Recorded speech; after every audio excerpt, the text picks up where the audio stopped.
என்னோடய டைரி என்ட்ரியை பார்த்தாலே தெரிஞ்சிடும் நான் அன்றைக்கி என்ன மூடில் இருந்தேன், எவ்வளோ ஹாப்பியாக இருந்தேன், R how chat I am அப்படிங்கிறதெல்லாம். So if it is very colourful it means I am very happy. If it is just like this so it means I am not happy or I am busy or I don't feel like writing.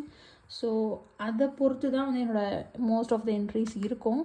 So எப்படிலாம் வந்து நம்ம entries எழுதலான்னா usually I will show you an example.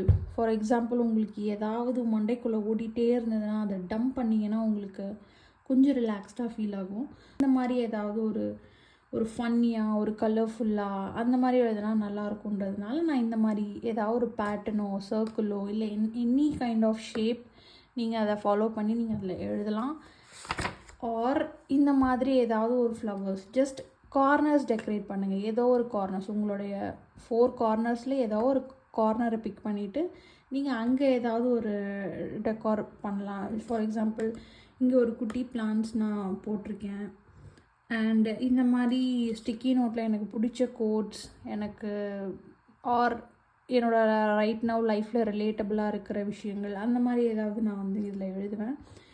And இன்னொரு விஷயம் என்னென்னா இந்த மாதிரி உங்களுக்கு என்ன எழுதுறதுன்னே தெரியலனா நீங்கள் பார்த்த விஷயங்களை கூட எழுதலாம். நீங்கள் என்ன மூவி பார்த்தீங்க, என்ன புக்ஸ் படிச்சிங்க, ஆர் ஏதாவது ஒரு குட்டி விஷயத்தை நீங்கள் ஃபோக்கஸ் பண்ணி எழுதலாம். எல்லா டேயில் நடந்த எல்லாத்தையும் எழுதணும்னு அவசியம் இல்லை. இது பார்த்திங்கன்னா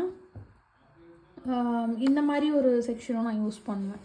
எனக்கு திடீர்னு எனக்கு ஒரு தேங்க்ஃபுல்லாக எனக்கு ஒருத்தரை பற்றியோ இல்லை ஒரு விஷயங்களை பற்றியோ எழுதணுன்னா இந்த மாதிரி கிராட்டிடியூட் கார்னர் மெயின்டைன் பண்ணுவேன். இந்த மாதிரியும் எழுதலாம். So this is one more example. உங்களோட டே ரொம்ப இம்பார்ட்டன்ட். அன்றைக்கி நடந்த எல்லாத்தையும் உங்களுக்கு கவர் பண்ணணும் போது மினிமலான ஒரு கார்ட்டூன்ஸ் யூஸ் பண்ணி உங்களோட வேர்ட்ஸை நீங்கள் அதிகமாக எழுதி மொத்தமாக நீங்கள் இதில் டம்ப் பண்ணலாம். எனக்கு அந்த டேயில் நிறைய விஷயம் நடந்தது. பட் எல்லாத்தையும் என்னால் எழுத முடியாதுன்றதுனால ஒரு சில ஹைலைட்டான விஷயங்களை மட்டும் பிக் பண்ணி நான் கார்ட்டூன்ஸ் யூஸ் பண்ணியிருப்பேன். ரொம்ப ஒர்க்கில் காண்டாக இருந்துச்சுன்னா அதெல்லாம் கொளுத்தி எறியணும்னு ஒரு வெறி வரும்ல, அதெல்லாம் வந்து இதில் எழுதி வச்சுருப்பேன். இதே மாதிரி as usual the quotes which I love. உங்களுக்கு வேறு ஏதாவது டவுட்ஸ் வேணும், ஏதாவது கேட்கணுன்னா நீங்கள் கமெண்ட் பண்ணுங்கள்.